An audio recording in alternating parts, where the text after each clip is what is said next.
అందరికీ నమస్కారం. నా పేరు కె సాయి చరణ్. నేను 6వ తరగతి చదువుతున్నాను. నేను ఇప్పుడు ఉగాది పండుగ గురించి చెప్పబోతున్నాను. ఉగాది పండుగ హిందూ మతంలో ప్రధాన పండుగలలో ఒకటి. ఇది చైత్ర మాసం శుక్లపక్ష పాడ్యమి తిథిన తెలుగు నూతన సంవత్సరంగా ప్రారంభం అవుతుంది. ఉగాది పండుగ కొన్ని శతాబ్దాల నుంచే జరుపుకుంటున్నాము. చరిత్రను పరిశీలిస్తే శాతవాహన వంశం నాటిదని 230 BC నుండి 220 AD వరకు ఉంది.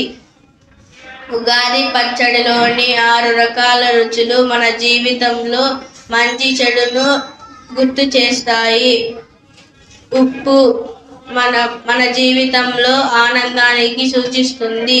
పులుపు తెలివిగా ఉండాలని తెలియజేస్తుంది. చేదు బాధను భరించాలని సూచిస్తుంది.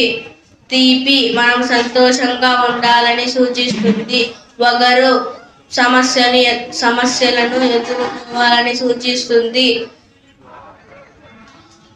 కారం కోపాన్ని అదుపులో పెట్టుకోవాలని సూచిస్తుంది.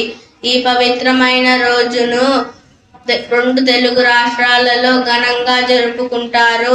ఉదయాన్నే తలస్నానం చేసి కొత్త బట్టలు ధరించి ఉగాది ఇంటినంతా మామిడాకులతో అలంకరించి ఉగాది పచ్చడితో దినచర్యను మొదలు పెడతారు.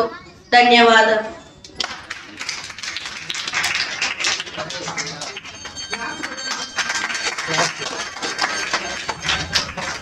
చేతులు వాడండి బాగా